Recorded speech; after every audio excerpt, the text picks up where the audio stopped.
हाँ, तो एक बार फिर सभी छोटे बहन भाइयों को राम राम नमस्कार जय हिंद। भाई कैसे हो आप सारे और कैसी चल रही है आप लोगों की तैयारी। भाई अगर आपने भी इंडियन नेवी एमआर और एसएसआर में इस बार अप्लाई करने की सोच रखी है तो भाई आप लोगों को पता होना चाहिए होते क्या है। ठीक है, वीडियो तो आप लोगों ने बहुत देखी होंगी इसकी जॉब प्रोफाइल को लेके या काफ़ी सारी जो इसकी डिटेल के बारे में, लेकिन इसके बारे में सही तरीके से आपको वही बता सकता है जो मिलिट्री से जुड़ा हुआ हो।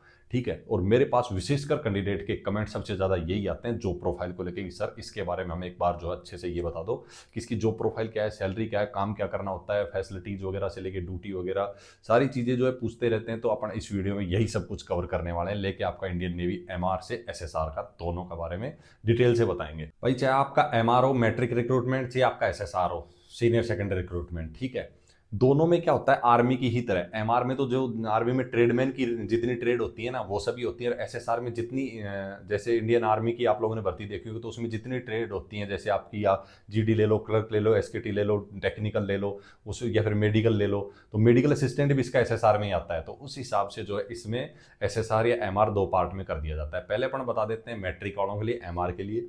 तो इसमें क्या अलग अलग ट्रेड होती है, जैसे जो ट्रेडमैन होते हैं सेप हो गए, हाउस कीपिंग हो गए, इस हिसाब से जो ट्रेडमैन जो होते हैं मतलब जिनका ट्रेड अलग जैसे इंडियन आर्मी में 8th पास या 10th पास जो ट्रेडमैन की वैकेंसी निकलती है उस हिसाब से इसमें एमआर की वैकेंसी निकलती है। तो उसमें अलग अलग ट्रेड का अलग अलग काम होता है यार। जैसे आप मान के चलो सेप है जो उसको खाना वाना बनाने से लेके वो सारी चीज़ें जो उससे जुड़ी हुई वो सभी काम करने को पड़ेंगे। हाउस कीपिंग है, साफ सफाई से लेके सारी चीज़ें। तो जो ट्रेडमैन होते हैं ना एमआर के अंडर में आते हैं सारे, तो इसमें ट्रेड वर्क इनके ये सभी होते हैं। ठीक है, उसके बाद एसएसआर में आ जाता है सारा टेक्निकल डिपार्टमेंट आपका।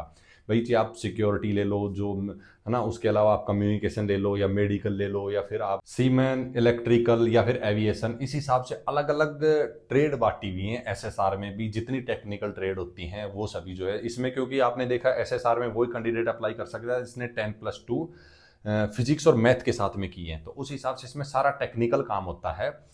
तो इसमें जो एसएसआर वाले होते हैं इनके पास में होता है काम क्या क्या होता है। देखो बेसिक ट्रेनिंग तो लगभग सभी की एक जैसी होती है, लेकिन उसके बाद में अलग अलग ट्रेड का जो है अलग अलग काम हो जाता है। जैसे कुछ को इस हिसाब, जैसे सिक्योरिटी का आप मान के चलो भाई, वेपन वगैरह देने के बाद में सिक्योरिटी जो है पूरी नाव वगैरह की, या फिर आपकी अलग अलग जगह ड्यूटी लगती है, सबमरीन में लग गई किसी की, उस हिसाब से आपकी रैंकिंग होती है। आपने एग्जाम दिया जिस हिसाब से आपकी क्वालिफाई मतलब आपने मार्क वगैरह लेके आए जिस उस हिसाब से अलग अलग आपको एयरक्राफ्ट हो गया या बड़े बड़े शिप होते हैं फाइटर जेट वगैरह, उसमें आपने देखा होगा जिस हिसाब से पूरा जहाज पे रनवे वगैरह भी बना रखे हैं उस हिसाब से काफ़ी चीज़ें आप लोग अगर न्यूज़ से भी जुड़े हुए रहते हैं तो वो सारी चीज़ें आपने देखी होंगी। तो अलग अलग जगह पे पोस्टिंग होती है, ट्रेनिंग भी उनकी अलग अलग उस हिसाब से की जाती है।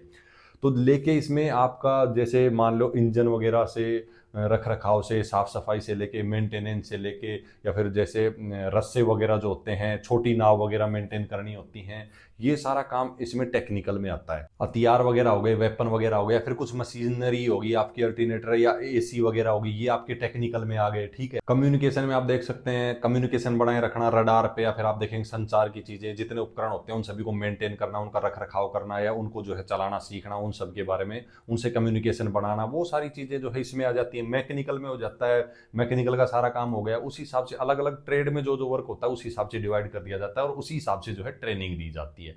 तो वो सारा जो शिप के अंदर जो काम होता है वो एसएसआर का जो टेक्निकल जितना काम होगा वो सब एसएसआर के अंडर में।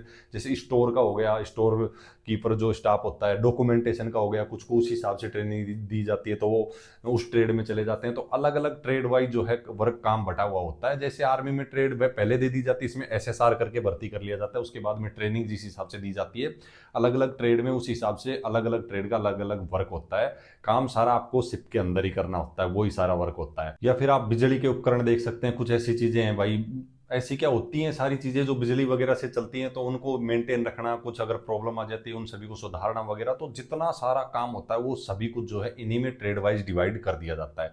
तो यही सब काम रहता है। और ऐसा नहीं है कि आपकी हमेशा शिप में ड्यूटी रहेगी तो आप बाहर भी रहेंगे, कैसे मतलब पीस एरिया में नॉर्मल जोन में भी रहेंगे तो वहां भी ट्रेड वर्क के हिसाब से अलग अलग जो काम रहेगा वही सब आपको करना होगा। ट्रेनिंग के बारे में अगर बात करें तो 22 हफ्ते लगभग 5 महीने की जो है आप लोगों की ट्रेनिंग होती है। उसके बाद एज ए अग्निवीर जब आप सर्विस करते हैं तो आप साल में 30 दिन की छुट्टी भी ले सकते हैं। ठीक है, 4 साल आप सर्विस करेंगे और अभी तक का जो इन्फॉर्मेशन है एज पर नोटिफिकेशन भी अगर आप देखेंगे तो 25% का ही बताया गया है कि जितना हर एक बैच से 25% बंदों को परमानेंट किया जाएगा। परमानेंट करने के पहले 4 साल तक आपकी सैलरी लगभग सभी को पता होगी, जिनको नहीं पता है मैं बता दूं। शुरुआती साल में 30 रहेगी, दूसरी साल में 33 रहेगी और तीसरी साल में आपकी 36,500 रहेगी और आपकी चौथी साल में 40 रहेगी। इस हिसाब से इतनी आपकी सैलरी रहेगी और इसमें से आपका कुछ काटा जाएगा पैसा, जो आपका टोटल 4 साल में 5 लाख कुछ आपका काट लिया जाएगा और उसमें उतना ही मिलाने के बाद में 11 लाख कुछ जो है लगभग अप्रोक्स 12 लाख आप पकड़ के चलिए, 11,71,000 कुछ बताया जा रहा है, वो पूरा पेमेंट आपको 4 साल के बाद में दिया जाएगा। और जो कैंडिडेट मतलब 25% जो परमानेंट होंगे उनको जो है फिर से वो मतलब जो कंटिन्यू पे लेवल 3 से जो सैलरी स्टार्ट होती है अप्रोक्स 45,000 प्लस जो है सैलरी जाती है स्टार्टिंग पे लेवल 3 वाले की। उस पर मैंने ऑलरेडी एक वीडियो भी बना के डाला हुआ है, तो आप उसे भी देख सकते हैं। तो वहाँ से जो है फिर स्टार्ट हो जाती है सैलरी और आपकी सर्विस जो है वहाँ से permanent as a regular cadre से जो है शुरू हो जाती है। रही बात आप लोगों की बाकी फैसिलिटी जैसे कैंटीन होगी, मेडिकल फैसिलिटी होगी, अभी तक तो यही है कि आप लोगों की जो है 4 साल तक जब तक आप सर्विस करेंगे आप कैंटीन और मेडिकल फैसिलिटी का आप और आपकी फैमिली में जितने आपके ऊपर डिपेंडेंट है सभी जो है बेनिफिट उठा सकते हैं, लेकिन उसके बाद में कोई बेनिफिट आपको नहीं मिलेगा।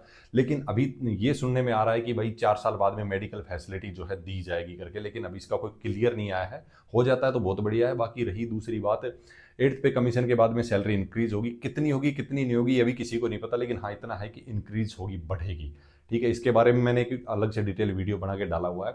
बाकी लगभग जहाँ तक मुझे था सब कुछ कवर हो गया है इसमें, लेकिन फिर भी आप लोगों को लग रहा हो कि कुछ बचा है, कुछ पूछना चाहिए, तो आप पूछ सकते हैं भाई, कमेंट कर सकते हैं, टेलीग्राम पे जाके भी डिस्कस कर सकते हैं, जिसका लिंक वीडियो के डिस्क्रिप्शन में दिया हुआ है। बहुत से बंदे वहाँ जुड़े हुए हैं, डिस्कस करते रहते हैं, आप भी जाके कर सकते हैं। बाकी कुछ भी डाउट हो भाई पूछना, फिर मिलेंगे जबरदस्त वीडियो में जबरदस्त जानकारी साथ। तब तक के लिए सभी को राम राम, नमस्कार, जय हिंद।